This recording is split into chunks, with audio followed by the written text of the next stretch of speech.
Everyone, and welcome to the first ever posting on the mrfilmart channel. For years, I've been drawing some of your favorite characters in film and television. Now it's time to talk about what it is about film that I love.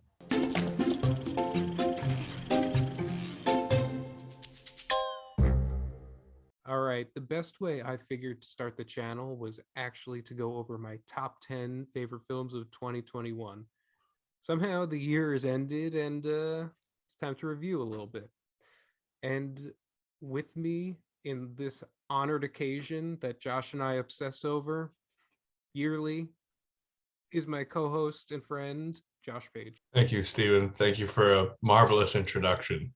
I did not Yeah. realize I was going to be part of the elaborate Mr. Film Art show, but here we are, man. This is Tell me, Josh, was this a difficult task for you? It was this was difficult for me. this was I'll a be honest. doozy. I'll just try and keep this short. Anyone who knows us knows we have the tendency to ramble, so I'll try and keep this short. Basically, my biggest takeaway is that this was for me a massive step up from 2020, and I honestly did not feel that way until the last couple months, because in the beginning of the year it was like there was still this whole slog over when is No Time to Die coming out. So now that we're like Is fine, No Time to Die coming out? is No Time to Die coming out? Is No Time to Die going to be Will the new No Time Tenet? to Die die? And it did, and it was fun. But Spoiler alert. now that we're no, I meant the film. Jeez, come on, I'm not spoiling. But now that we're here at the end of the year, I feel confident that this felt like coming back to the movies. I had said that to you, off camera, off air. Literally and metaphorically. This year, we actually went back to the movies. What was the movie that you went back to for? For me, it was A Quiet Place 2. I went like that first week it opened in New York. I was like, I'm Jones in here. Robin and I went to the Suicide Squad in August, so it was a bit of a leap. But it's funny because the last movie I had seen in theaters was Birds of Prey in 2020. So I left. I started the pandemic with seeing Harley Quinn on the big screen, and then I came back to the theater over a year later, seeing Harley Quinn on the big screen. I mean, that's good stuff to leave and come back to. I ended with First Cow. Oh, that's and which is fine. I came back with A Quiet Place 2. So two very, very different movies. Yeah. Let's start by saying before we begin with our top 10 movies, we are going to do first our worst. First is the worst. The worst movie we saw in 2021. Josh, please tell me, what was it? I just want to preface this by saying, again, keeping it short, that I've now officially logged 42 films this year. I know you've at least doubled that, but that's not my business. So let me just say, without making a speech, because it's this one's personal. This time it's personal. This time it's very personal, and it's Halloween Kills. Oh, really? And it's Thick not burn. It's not so much that I hate the movie itself, and don't get me wrong, I do. It's that I've as you know, as Stephen knows, for the folks at home, I'm a big Halloween fan, like many people out there, and we were both big advocates of the 2018 Halloween. Yeah, and so that was arguably, like, I remember, if we're talking about top tens, that was like constantly like nudging its way closer to the top 10 in 2018. I loved Halloween 2018. I think it's a great survivor story, and I think it honestly could have left the ending with a little more breathing room. It kind of just ended abruptly, but obviously they wanted to make sequels. But Halloween Kills was. What makes you say that? A horror genre? It's just a hunch, I think it might make money. They want to do a sequel in the horror genre now? What will they think of next? Apparently, that's the popular thing to do. And I will say, I'll just leave it at this, because I will go in an angry rant if I go on too long, is that I haven't been that viscerally, physically shaken by a movie personally since The Rise of Skywalker. But if you want to hear more about that, we did a show about it last year. So, Josh, evil dies tonight. I will say that's the one takeaway, is you'll never unhear Evil Dies Tonight. So I got to give the movie credit where it's due. Also, if it was a Friday the 13th movie, I probably would have loved it, even if you didn't change anything. Obviously, you would have changed the mask to a hockey mask, but yes. You It would. was a hot mess for me. It's It's gonna be a no for me. gonna be a no for me, dog. Tell the I good didn't people at home hate though. it that much, honestly. I think it was a huge step down. Don't get me wrong, but I enjoyed some of the kills. Like some of the kills were fun. Oh, I mean, again, it's not really fair because it's not exactly the worst, but like for me, it's the worst because of how Mm, I took it too personally, and I don't. I wish I like you hadn't, said, but I did. this time it's personal. Speaking of personal, my worst of the year. It really hurt on like a personal and moralistic point. It's Space Jam 2, A New Oh, see, I Legacy. didn't see that. If I had seen that, that probably would have made my list. Rough stuff. And I it made me just so viscerally angry how just the ending of this movie. Can I spoil something for you? Do you Oh, spoil care? the whole thing. I mean, it's the people at home, whoever's going to see this or hear this, that Okay, well, the movie leads up to just this, basketball game between the forces of good and the forces of evil. a Space Good is Jam led by movie with yes, basketball, basketball. Yeah. basketball. And at the basketball game at the final tournament is literally these like these cosplay versions of Warner Brothers properties. Like you see the Penguin, you see Neo, you see all this other stuff, but it's not like they got the original actors to come back. It was literally people in cosplay just dancing like assholes. And you could tell that it was all stock photo material. They like shot the Penguin behind a green screen and then they pulled a Batman in and did the exact same thing. It made me so angry. Sounds like a nightmare. This vertical integration has gone too far. I've heard a lot about it, but It was a that's Looney Tunes movie and I did not laugh once. see, that's disrespectful. So now, why don't we go into the movies that we did not see? Just because I feel like it's important to mention what we did not see, so and could not be part of this list, but maybe could have been because we couldn't see everything. We got lives, man. We got things to do. Yeah, of course. Well, it's not even. It's well, yeah, no, that's of course. We're supposed to have lives outside of watching films, Oh, but I we mean, don't. it's. I've I no. feel like I don't. This is it. This is the world right now. This is the world that we revolve around. But I heard a podcast that's like it's like someone was doing a top. These people were doing their top list, and they're like, yeah, people in the comment section were yelling at me like, well, how come you didn't have this movie? And it's like, well, I didn't see it. So I feel like this segment's important to say like, hey, it's nothing personal. I just literally I couldn't see it or I didn't see it. So Nothing personal, just business. Bergman Islands, Petite Mammon or Maman, My man. Memoria, Drive My Car, and A24 is The Tragedy of Macbeth. So cut that how you will, but Tragedy of yeah, Macbeth, I'll be honest, it's not bad. I'm not saying it's bad because the of course not. production design, like the lighting, the costuming, so incredible. I don't know. It left me very cold. But I guess that is the story of Macbeth. We'll have to follow up on our Tragedy of Macbeth show that we have coming up in 2022. All right, the five that I did not see, some of them are crossovers. Bergman Island, I really did want to see, but I'm a cheapskate and I didn't want to pay to see it. Drive My Car, I couldn't find 3 hours It's to watch it. did you find it though? Did you find a copy of it? No, there's it's playing in a theater at Lincoln Center, but I just there was That's a literally commitment. yeah, I literally could not find 3 hours to I wanted to see Petite Maman as you said. Uh this one I want to make very clear. I have no horse in this race. I have not seen Spider-Man No Way Home, okay? I don't know. I don't know, okay? I know who's in it. I kind of know what happens, but it cannot be on my top 10 list, so you can't come at me, haters, because I didn't fucking see it. So Uh, it's on your five missed. and the last one is Souvenir Part 2. Oh, okay. Yeah, I wanted to see that one, but alas, Things happen, man.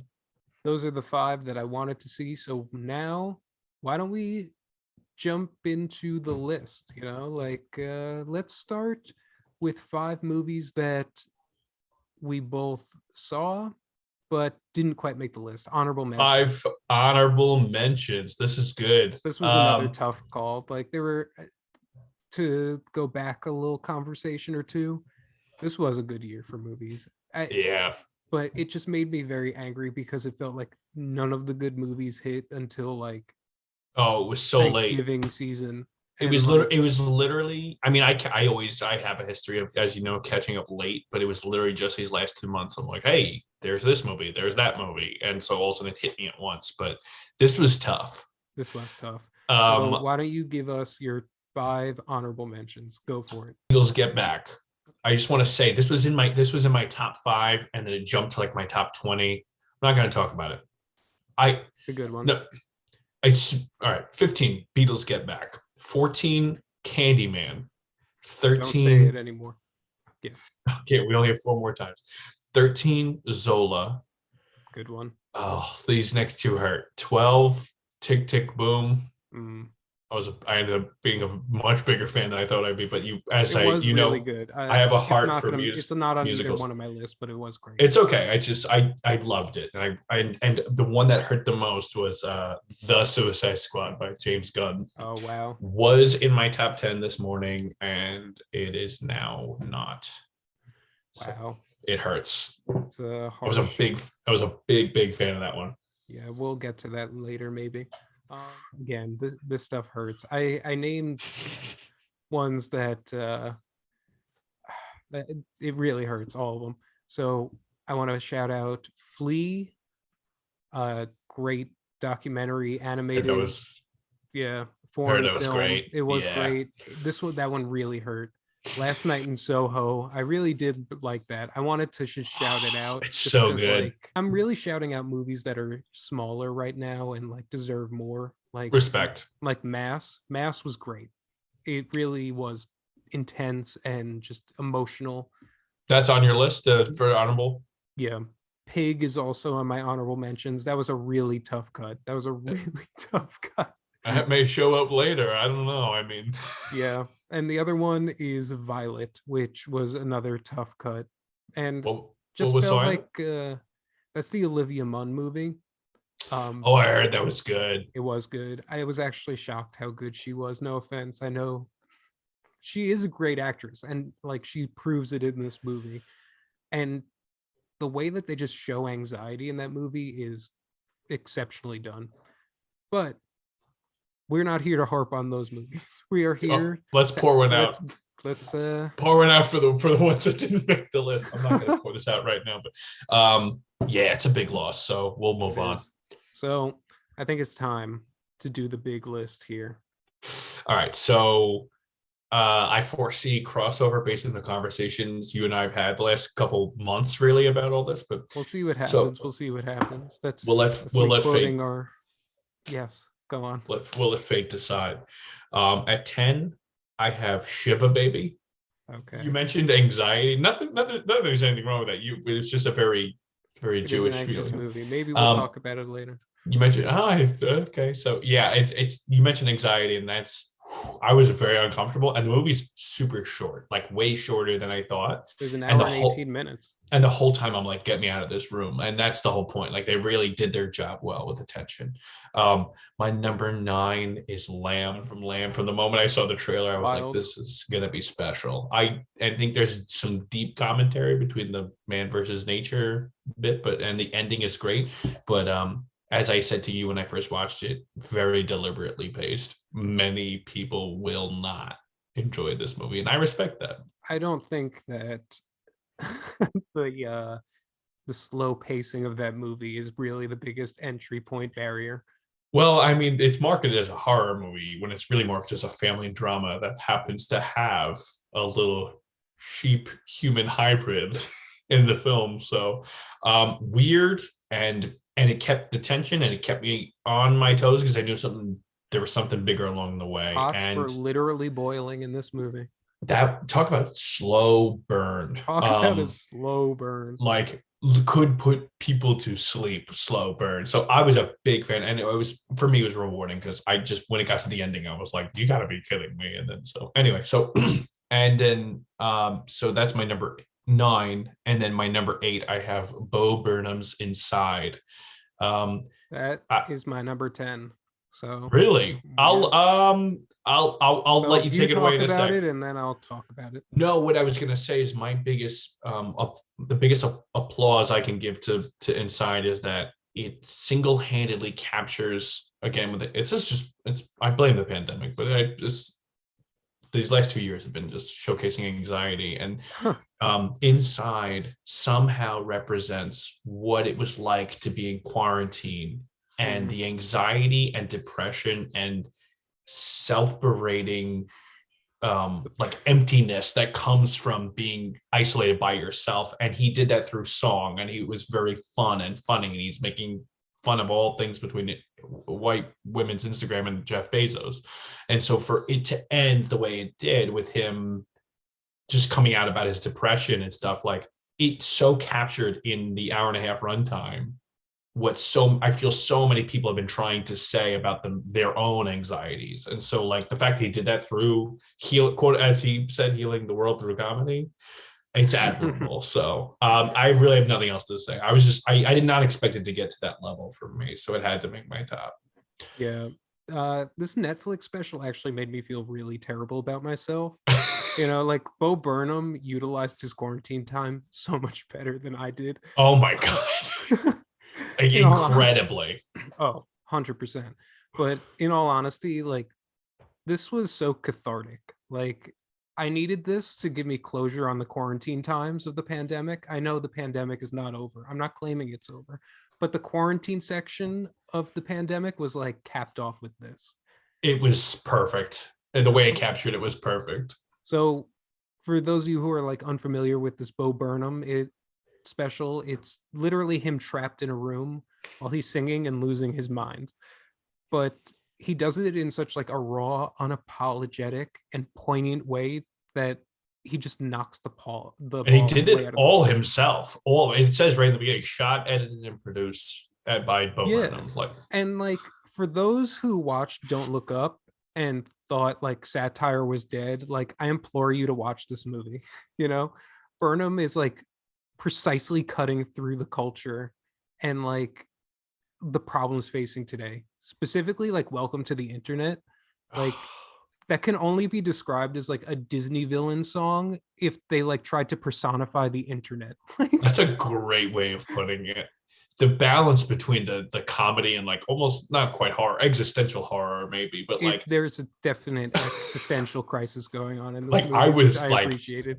yeah, I that stressed me out in, like, the best way. So I can't recommend it enough. Yeah, and like you, I want to acknowledge the lighting and set design. This was all just like one room, like literally just one room, and it could have gotten extremely boring, but Burnham like kept it interesting by like doing his lighting. It was crazy. The He room killed comes it. to life as his anxiety fills the room. It's like crazy. Yeah, it's an astronomical feat. So Yeah. All right. So that was my 10. Why don't we get into my number 9? Um Dune.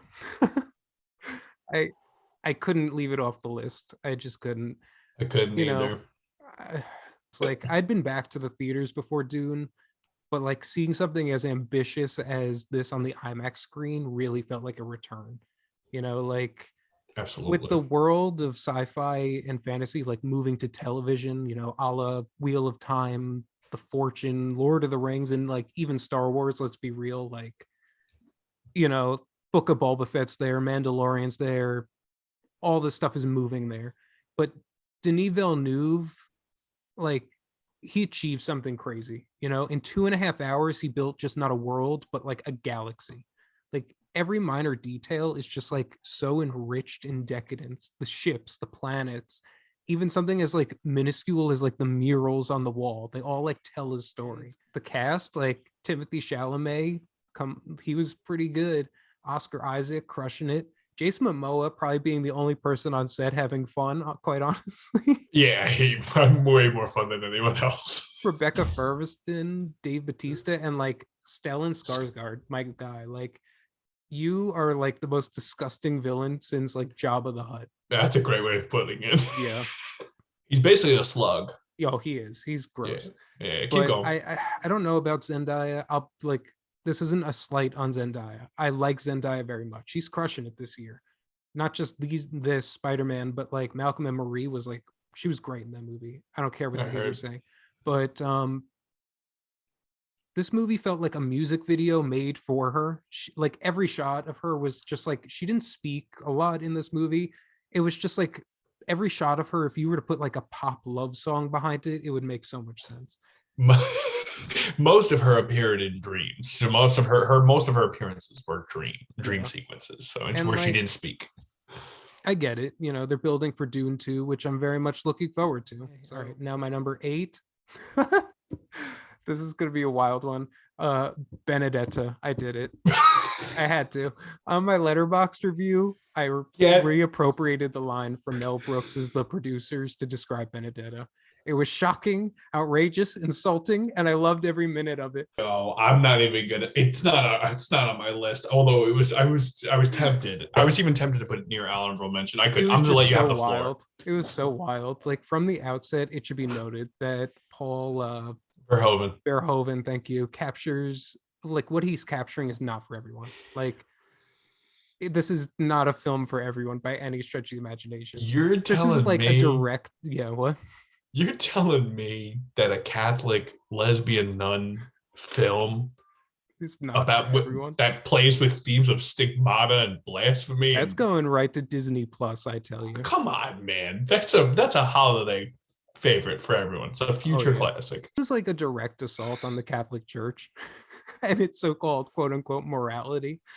But you know, like as a student of history, like this was like a pretty true depiction of the church in the 1400s. Like they weren't really chasing heretics, but like it was all about the power that they held, you know, and that is what Benedetta is really about. It's about the politics within the church and how you gain power to get what you want.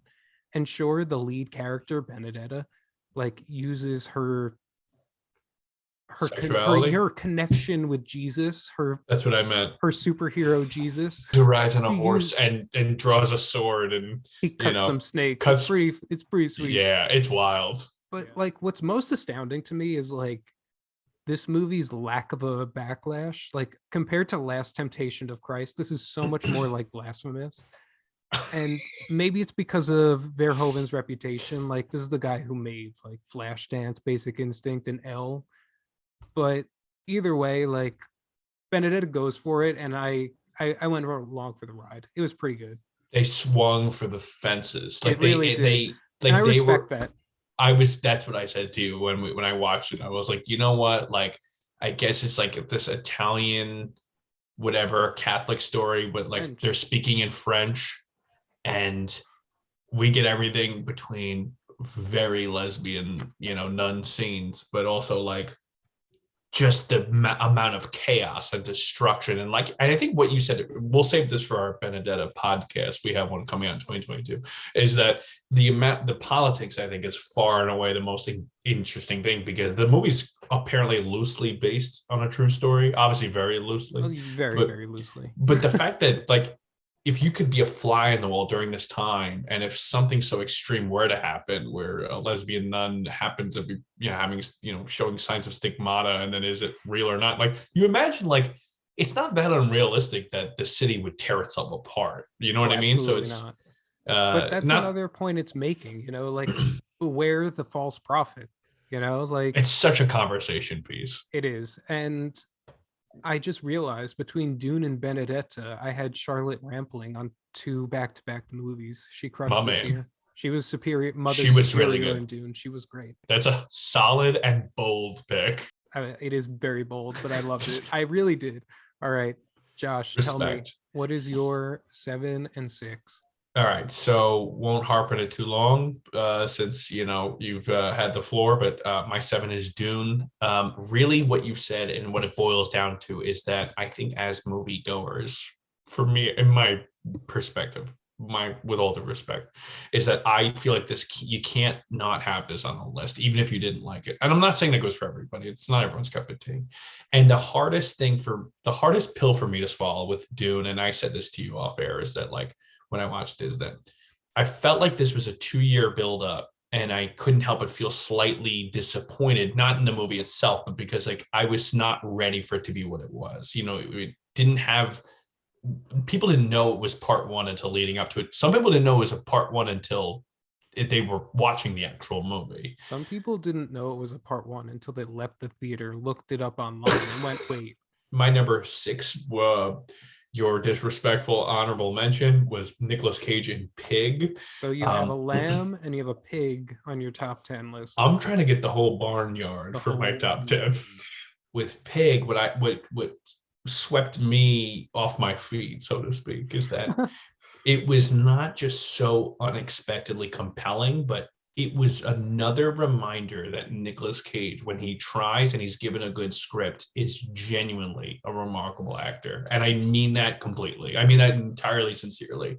He sells, like, if you had that movie with any other actor, like, it would still work. Like, it's a really good script because you think it's about a man finding his pig, but then he finds himself, as we all do in the movies. But as we all do in real life, we all need our truffle pigs. Come on, it's just the truffle pig is a metaphor, but Nicolas Cage's performance is so heartbreaking and so rewarding. And like, I watched that movie, and by the end, I'm like, where has this man been? You know what I mean? So it's like he's always been there, but like, it's cool to see Nicolas Cage being really genuinely that good.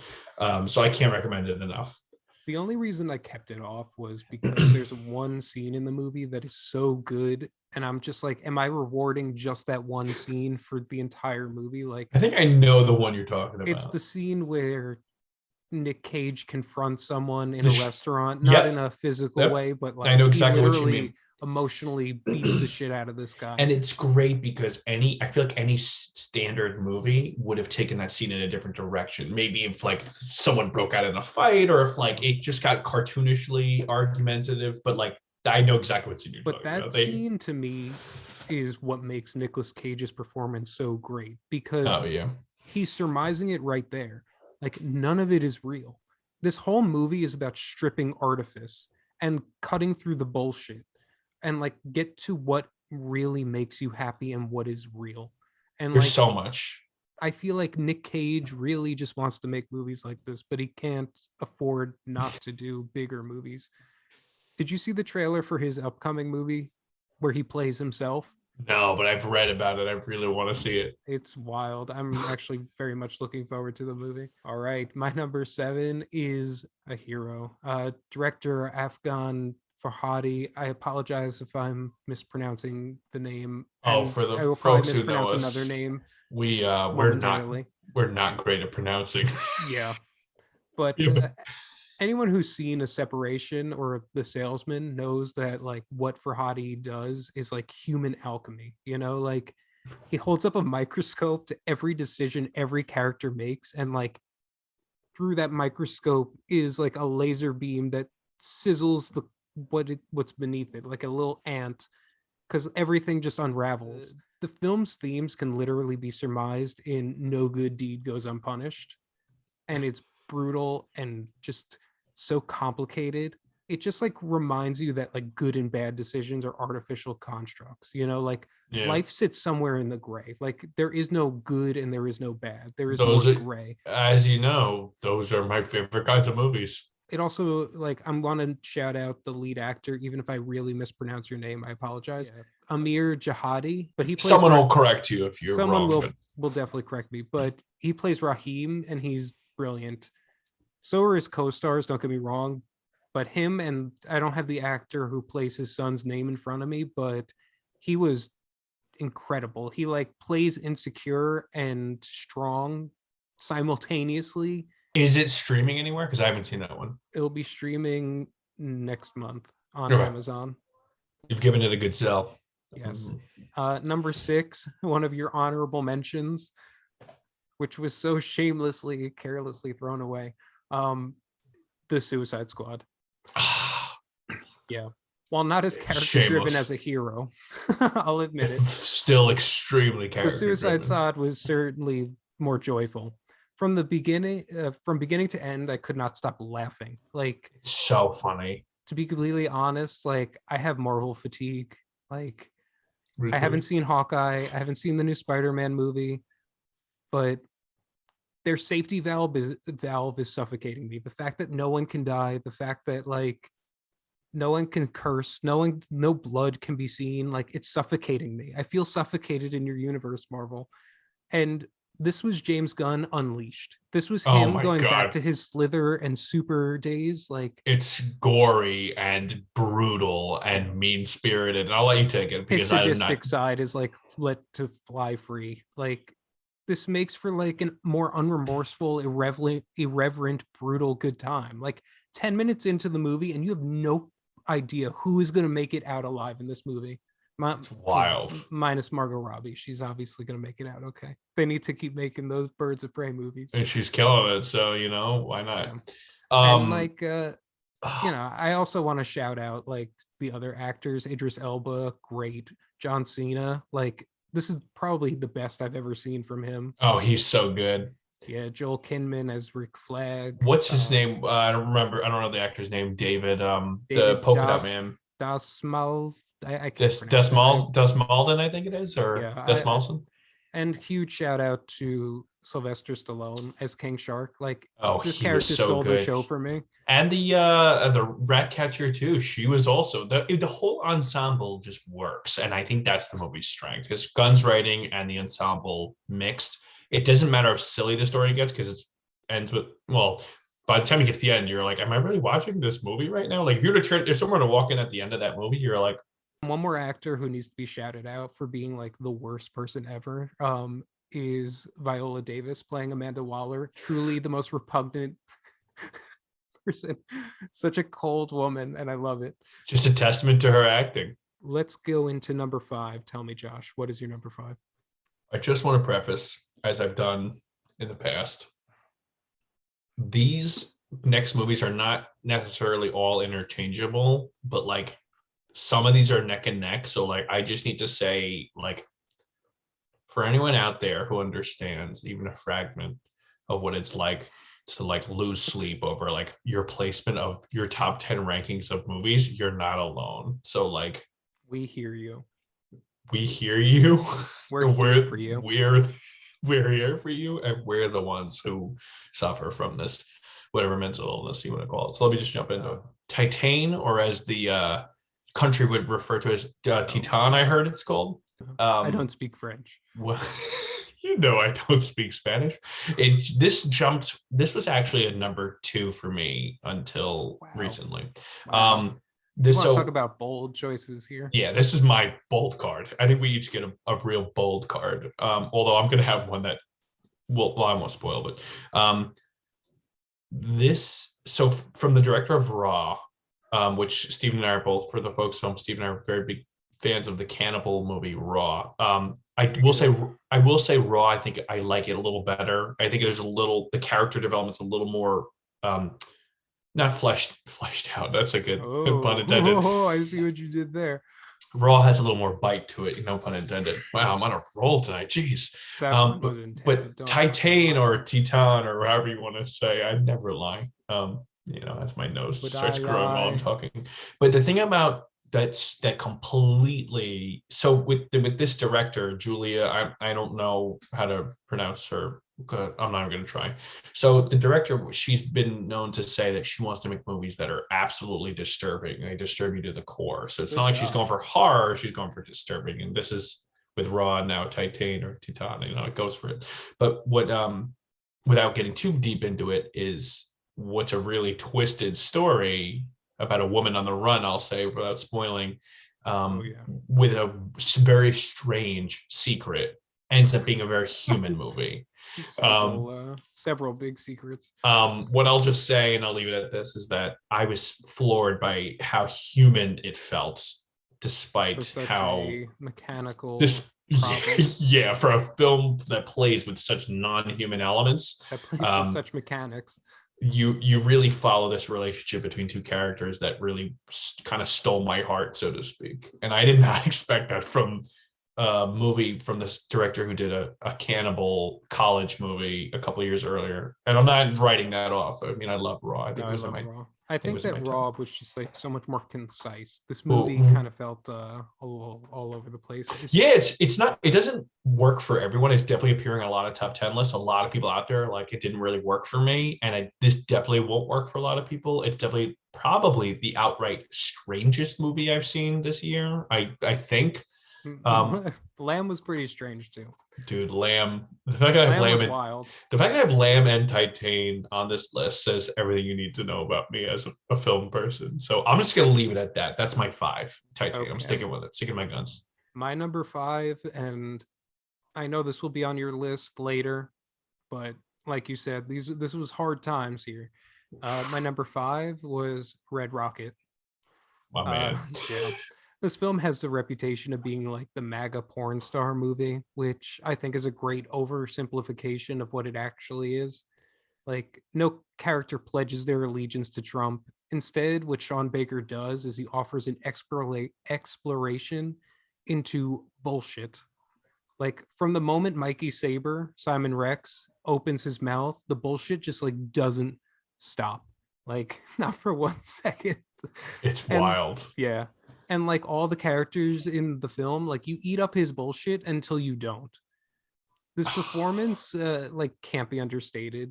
Like, I know it's not a typical Oscar role, but I really hope Simon Rex gets Oh my this god. nomination. That's all we can hope for now. Yeah, Sean Baker, like he does it again. Like what he does with Tangerine and a Florida Project, like he shows like the harsh reality of average America in a truer way than like almost anyone else.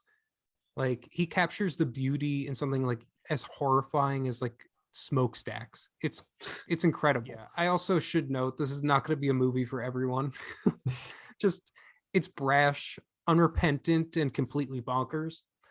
But at its core, it's a character study of a person too self-absorbed to stop and truly look at it themselves. It's an indictment of, in my opinion, of the greatest problem America faces today. Like the rapid epidemicness of shamelessness. Like we are, as a society, we are doing horrible things, but without shame. We just are incapable of it anymore. So can't recommend it enough. Bye bye bye. Well, it's funny you should say that because my number 4 is also Red Rocket. Oh, So then I'll there you just go. Okay. kind of ease into. Well, we can make it a discussion piece if you want, but I won't harp too much longer because you said pretty much everything. I will say that I think the core of this movie is Simon Rex's performance. I had said to you off the air that I hadn't, seen him since. I feel like when I think of Simon Rex, I think of his charm and Scary Movie 3. Because Such charm. that's where I know him from. But I hadn't seen him in like almost a couple of decades, and so it was cool to see him back. But when it can't be stressed enough how much his performance, and this is why I like why Red Rocket is separate from almost. I mean, I mentioned Cage's acting, but almost any other movie on my list is the central protagonist, is the actor. Because without someone with Simon Rex's charisma, this movie does not work. Oh, Like absolutely not. you have an everyman in here, an average Joe, even if they're doing a decent job, the movie doesn't work. No, this guy you're following, like he's a piece of shit, Mikey Saber, and he's just an absolute garbage human being, and that's also what But makes you the movie love so him. brilliant because like Sean Baker always reminds you he's a piece of shit, but like Of you're always, still but like you can't help but be swept up by his charm. yeah. And that's why I mentioned like not that Scary Movie 3. I mean, it's got its funny moments, but like Simon Rex is like a standout in that movie because he's very charming. He's very likable. And with Red Rocket, it's like he shows up off a bus. You don't even know where he's coming from. You don't know why he looks the way he does. You don't know his backstory. So when he You starts just talking know to In people, Sync is playing. it's so good. But and the moment he opens his mouth, he's like, "Hey, what's going on?" And like you can't help but feel like this is a guy that I got a you may surprise for know. you. Yeah. Like I couldn't help but feel like um I couldn't help but feel like this character is someone who I could pinpoint in my own life.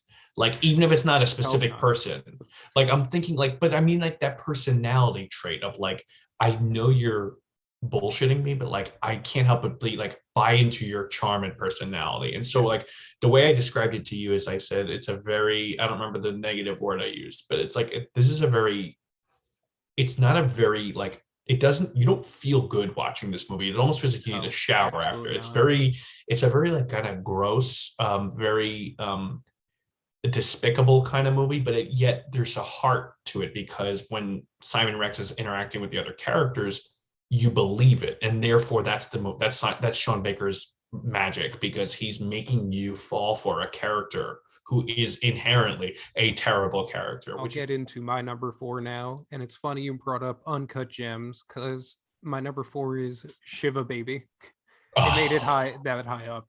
I love it. Hit me with it. Yeah. This film just like felt like if Elaine Benes from Seinfeld was like dropped into Uncut Gems. like like It's a Uncut good Gems. sell. Yeah. Like Uncut Gems, director Emma Slippy Slippy Swanson. Swampy, captures Samson. an Man. Keep going. I'm sorry. no, the way she captures this like unrelenting intensity that lasts an hour and 18 minutes long is like it's astounding.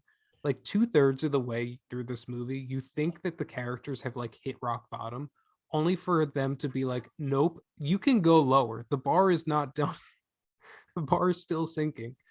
Like, I'm remiss to talk about the plot because like part of the charm of this movie for me at least was to go in completely blind. I agree. I don't think anyone should know it. I think Yeah. people should know as little as possible when But going in. the lead actress, Rachel Sennott, She's so good. like she's gonna be a star. Like She completely sells it. she does something so amazing because like this character kind of like in Red Rocket, the lead character is kind of abhorrent.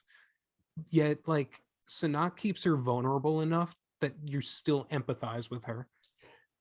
And to be real, maybe this is the reason why it's higher up on my list, but like this film also hits hard because like a personal experience. I've been to Shiva calls You where like connect. yeah, I've been to Shiva calls where like the older women, the vultures, are feasting on the gossip of the night and like inquisiting, like, oh, what do you do? What's your job? What do you like?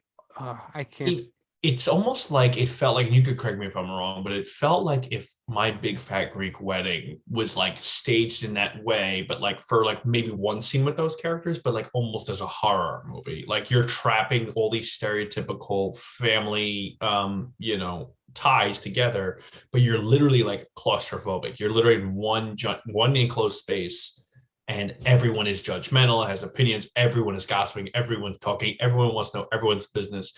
And I just couldn't, I love the detail in that everyone was trying to get this poor girl to just eat food.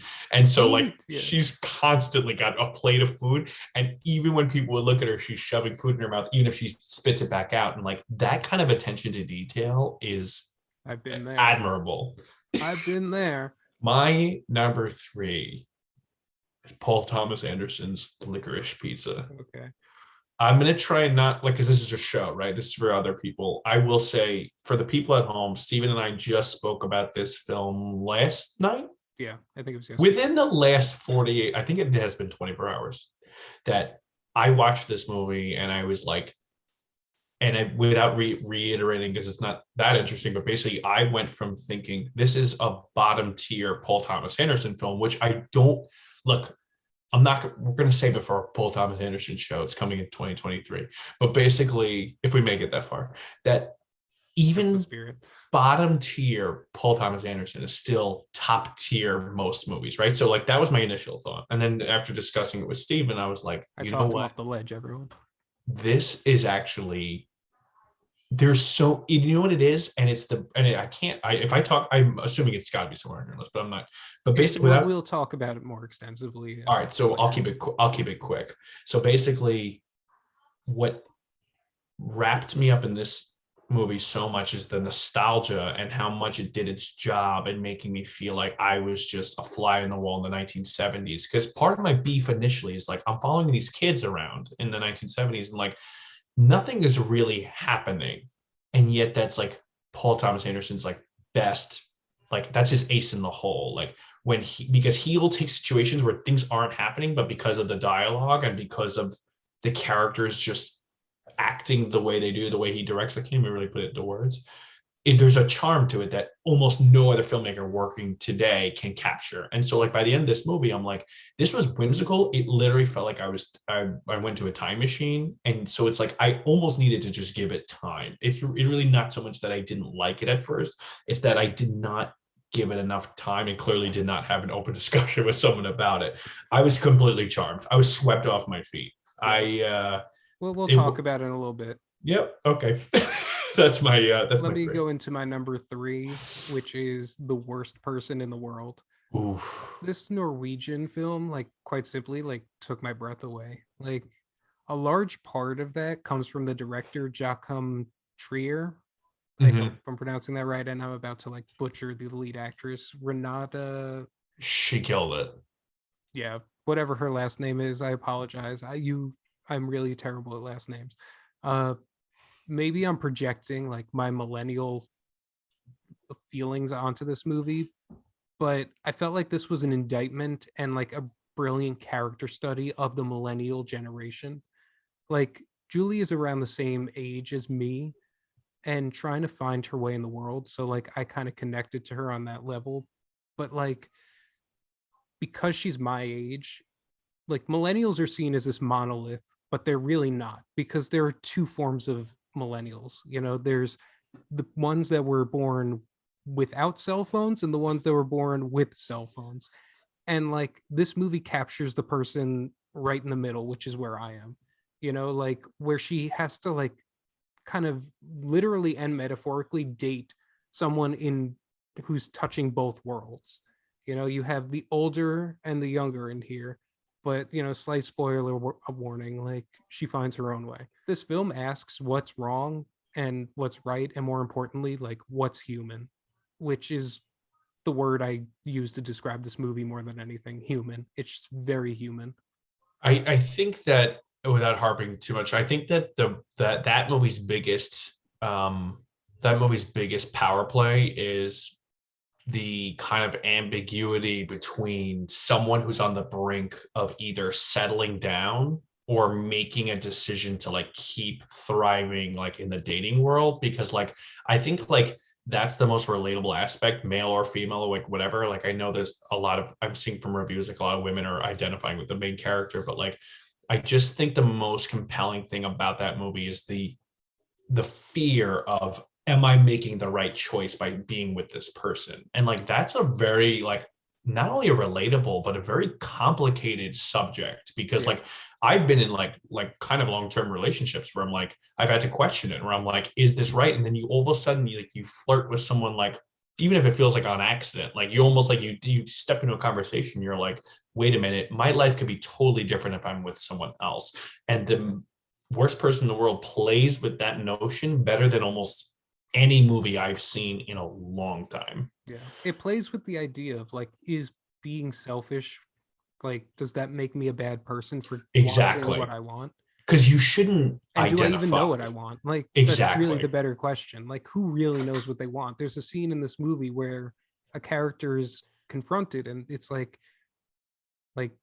are you sure you're making the right decision? She said, probably not. But like, it's so human. It's so real. Yeah. Like that's don't what I'm saying. see. It's human. It's just yeah. That's why I picked it. Anyway, what is your number props. 2? All right, you ready to get angry? I am very ready to get angry. All right, so again, not trying to make this personal about my and Steven's conversations. This is our outlet. We'll talk about movies. We'll talk about movies with each other. And so I pulled the trigger. As that may be. I pulled the trigger and I went with. I know what you're about to say. I pulled the trigger and I went with the Jane Campion's Power of the Dog. Oh my god. Oh my god. Twist. What a twist. That's not what I thought you were gonna say, actually. But what did you think I was gonna say? I'll save it. Oh, okay. Yeah. I'm gonna keep this respectfully as short as I can for your sake, Steven.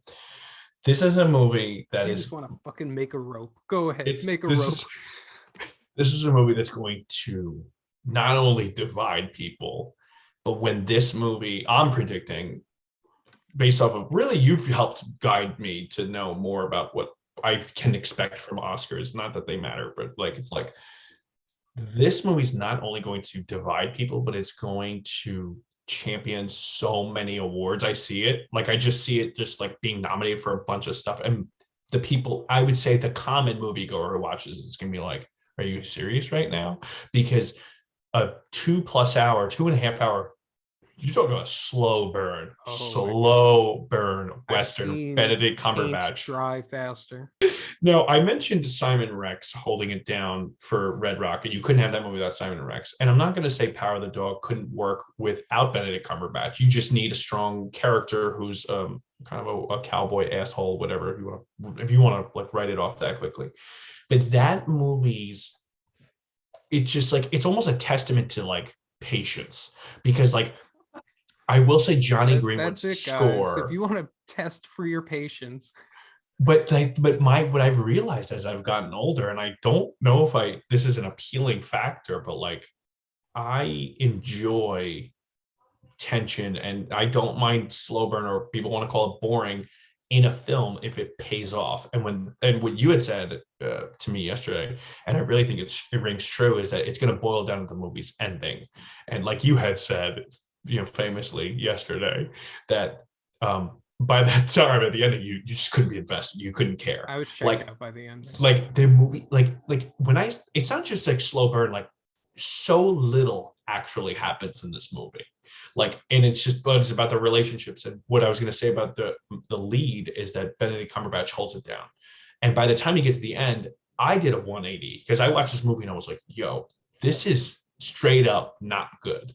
Like it ended and I was like, this is the end of this movie. But then like I'm reflecting on it and I'm like reading reviews and looking at people's videos. And I'm like, am I wrong? And then after about 3 days, like baked with me like in the oven. And I was like, nah, man, I think I like it that much. And the fact that it jumped to number 2 is a little like horrifying because it feels like an out of body experience. Slow cowboy Western, Cumberbatch's performance, he holds it down. Yeah. Really, it's about a relationship with him and a boy, and I'll just leave it at that because I won't spoil it, but it's good grief. It is not for everyone, and that seems to be the not for theme. everyone, and Seems to be I the will theme of not my give, list. I'm not going to go too deep on my feelings on that movie. I think my Polarizing. remarks kind of just said everything that needs. I don't want to disparage it. I truly think there is mastery in that movie. It is just not for me. I was enthralled, but I checked out the first time he started weaving that rope. But that's just me. Watching paint dry, really. Anyway, And I fear for the Oscars if it wins Best Picture. I'm not saying excited. It doesn't deserve it, but if Nomadland and then this wins, it's no wonder people are not watching the fucking Oscars. That is an incredible point because there is zero excitement in either of those movies. Yeah. And upon reflection, quite honestly, I don't think Nomadland would have made my top 10 of last year it wasn't for like recency bias. I remember I watched it on the day we recorded the podcast. I was gonna say it was very new for us. It was my number 1. In hindsight, I think I would have put Minari at 1 and Nomadland at 2, but I still stand by my Nomadland point. But my point is, these movies are just not for everyone. No. And I think that's a very interesting conversation moving forward. But speaking about not for everyone, let's get to my number 2. Go for it. You already mentioned it, but it is Licorice Pizza. Oh, my man. Let me just give some backstory because this was probably the most engaging film experience I had this year. I saw it in 70 millimeter limited release, like the day after Thanksgiving. But being that it was a limited release meant that the theater was packed, but it was all people who knew and loved Wes Anderson. I'm sorry. Wrong Anderson. Paul Thomas Anderson. So disrespectful. But everyone there knew who he was. Everyone there was focused on the movie. There were no people on their cell phones, no one talking, no one being assholes. Everyone was just so engaged. And like, I can't tell you how happy that makes me because I've seen a lot of assholes at theaters recently. While I love There Will Be Blood, The Master, and Magnolia, like, to some, if not like for certain, those are PTA movies that are like clearly working out big problems. Licorice Pizza feels more like PTA is like putting his hair down and letting the wind blow through it. You know, It's his Dazed and Confused. yeah, it's not to say there aren't complicated issues in this. There's obviously the oil crisis, Hollywood seedy underbelly, even racism is present. I don't want to get into We it, won't get into it yet. but like all that is secondary. Like front and center, it's about Cooper Hoffman and Alana Hyam. Just like they're running to each other in the dark, but like aiming for nothing in reality. Like they're just running. The film is irreverent, hilarious, and dangerous. Like, where are these kids' parents? Like, come I on. was wondering that. Where are any of these kids' parents? It was the 70s. But I highly recommend this movie. So many different fun vignettes, and you will walk away remembering every one of them.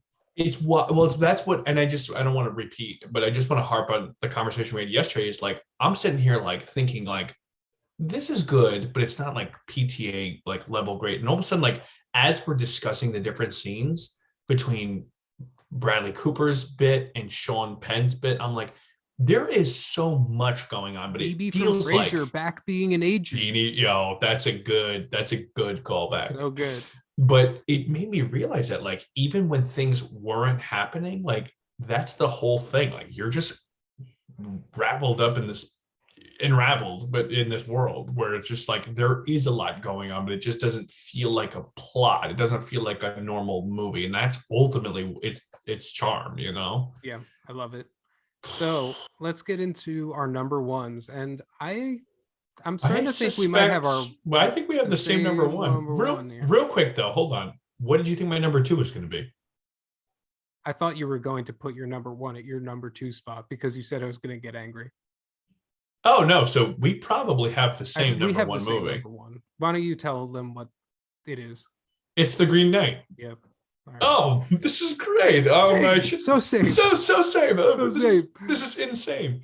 All right, so we can have an open discussion about this. I'll start and I'll keep it quick so you can chime in. This movie it checked all the boxes for me. A24 often does well. It's not necessarily a box, but it's there. Like it helps. Going from visual standpoint, if Dune was the big cinematic experience, Green Knight was probably a close second.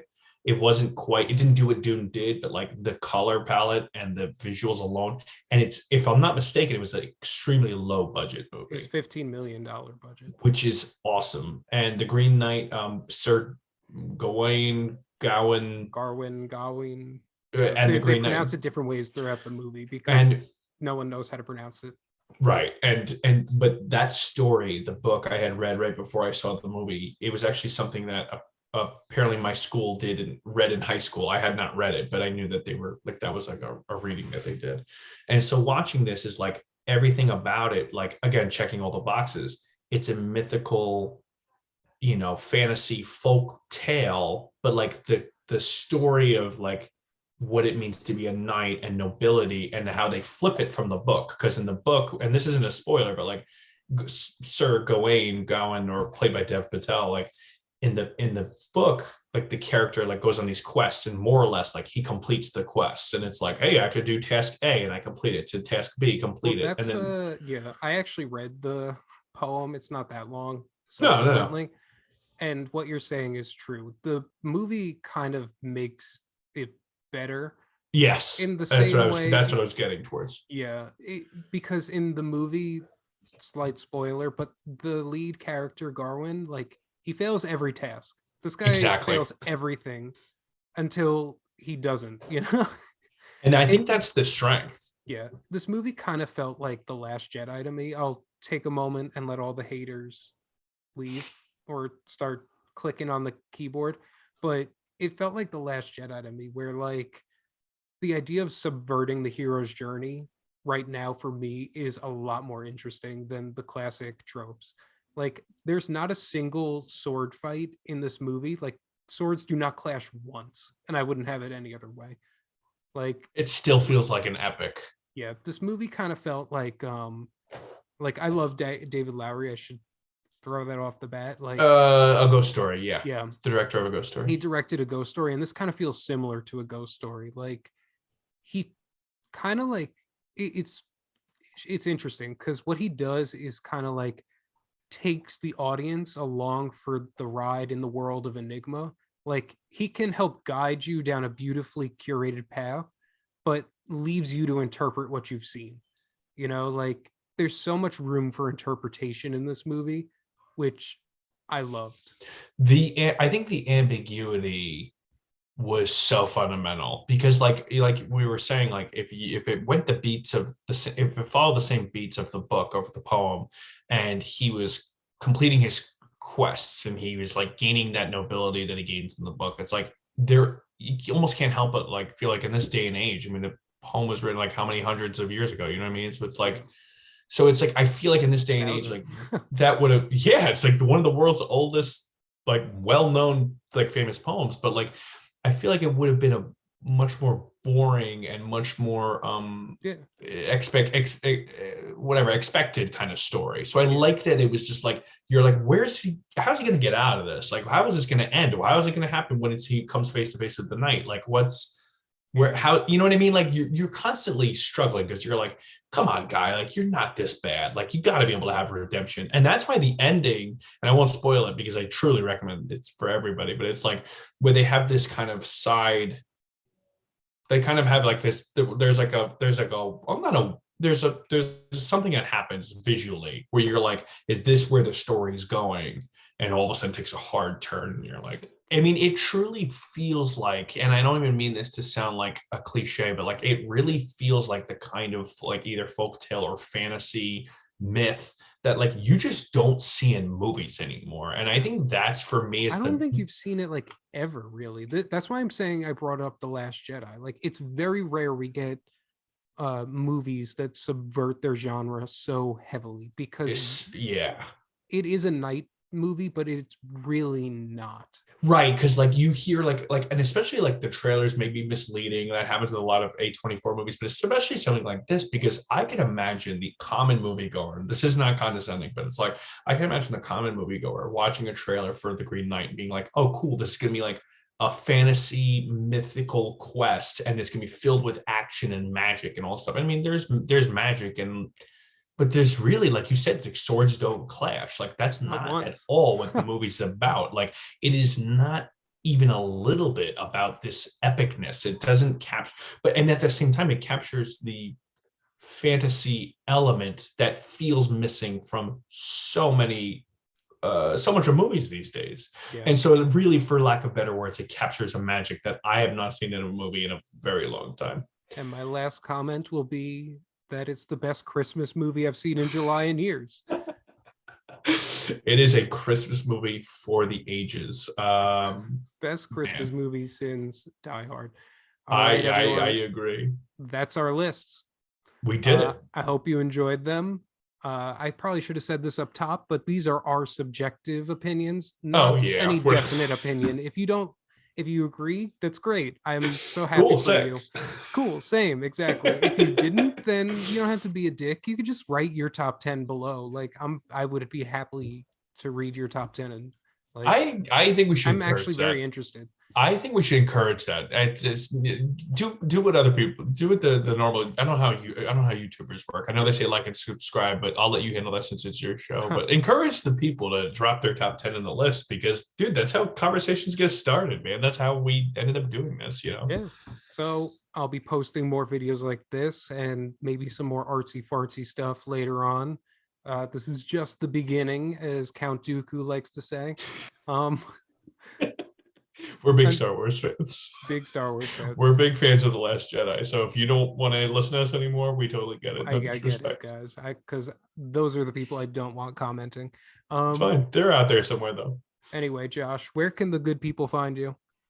Right now you find me on Letterboxd under Beesh, Beesh, exactly as it sounds. Lately I haven't been making diary entries, just been putting stars, but like they'll come, you know, I'll do them after the fact. But every movie we've talked about, I go to Letterboxd first. I think it's an incredibly beneficial app for any moviegoer who wants to find their outlet. So I agree. Get on And we're there. not getting sponsored by them. So No, we of know what course we're not. saying is true. Until next time, I could be found on Instagram and Letterboxd at Mr. Filmart, or you could go to my Etsy shop at the Mr. Filmart shop on Etsy. And that's Buy pretty that much it merch. this time. Thank Buy you, that Josh, merch. for You got. coming. Thanks, man. Thanks for having me. You got t-shirts that I can buy. I do actually. Oh, really? I do. Oh, see, I'm a great friend. I totally know that you Hyping it have up here. t-shirts on your Instagram page. But yeah, check him out, Mr. Film Art, man. I'm all Well, about this. as they say in the movie Red Rocket, you should go listen to the song In Sync because bye, bye, bye.